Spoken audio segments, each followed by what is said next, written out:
मनोज की शादी एक बहुत अच्छी लड़की से हुई थी जिस लड़की का नाम गीता था।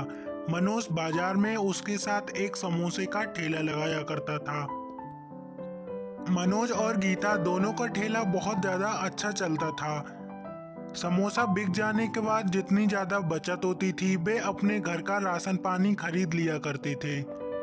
मनोज की पत्नी गीता सिलबट्टे पर अपनी समोसे की चटनी बनाया करती थी। गीता की चटनी लोगों को इतनी ज्यादा पसंद आती थी कि लोग दूर दूर से गीता के समोसे खाने आने लगे थे। ऐसे ही एक दिन मनोज गीता से, गीता जब से मैंने तुम्हारे साथ शादी की है मेरे तो भाग्य ही खुल गए हैं। मेरी बहुत अच्छी कमाई भी होती है। चलो मेरी तारीफ करना छोड़ दो और शाम को जब घर वापस आना तो खाने में कुछ राशन पानी ले आना। आज घर का राशन खत्म हो गया है। मनोज रास्ते से जब घर वापस लौट रहा था तो उसने एक औरत को बैठकर रोते हुए देखा। क्या बात है, आप इस ढाबे पर अकेली क्यों बैठी हो और इतना क्यों रो रही हो? क्या बात है, मुझे बता सकती हो?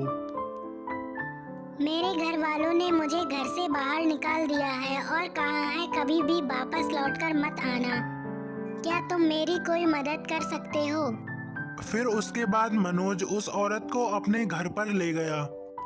अगले दिन जब ठेला लगाने की बारी आई तो उसकी बीवी उसके पास गई और बोली, आज आपको मेरे साथ ठेला नहीं लगाना है। आप तो अभी तक सो रहे हो और उठ भी नहीं रहे। गीता, आज मेरी थोड़ी सी तबीयत खराब है तो तुम बाजार जाकर अकेली ठेला लगा लो। गीता बेचारी चली जाती है और बाजार में जाकर अपना ठेला लगा लेती है।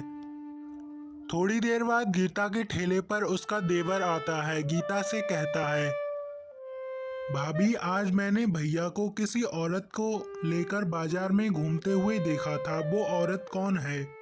अच्छा देवर जी, तुम तब तक मेरा ठेला देख लो। मैं घर पर देखकर आती हूँ कि वो क्या गुल खिला रही हैं। गीता ठेला देवर को सौंपकर अपने घर की ओर चली जाती है और वहां जाकर देखती है कि उसका पति दूसरी औरत के साथ बैठा होता है। मनोज, तुमने मुझे बहुत बड़ा धोखा दिया है। तुमने मेरे साथ बिल्कुल अच्छा नहीं किया और मैं तुम्हारा साथ देती रही। अरे चली जा यहाँ से, बकवास मत कर। अब हम दोनों ने शादी करने का प्लान भी बना लिया है। गीता गुस्से में अपने कुआं में कूदने के लिए चली जाती है। तभी वहां पर देवर आकर बोलता है, भाभी जी, कुएं में तो उन दोनों को कूद जाना चाहिए, आप मत कूदो। गीता को अब किसी की मदद की जरूरत नहीं थी क्योंकि उसकी मदद उसका देवर करने लगा था। गीता का ठेला बहुत ज्यादा अच्छा चल रहा था। गीता के सामने उसका पति भी ठेला लगाया करता था। तुम जैसी औरत के चक्कर में मैंने अपनी अन्नपूर्णा जैसी पत्नी को खो दिया। अब वह भी औरत मनोज को छोड़कर चली गई। मनोज ने अपना ठेला और घर दोनों बेच दिया। अब मनोज गुजारा कर रहा था।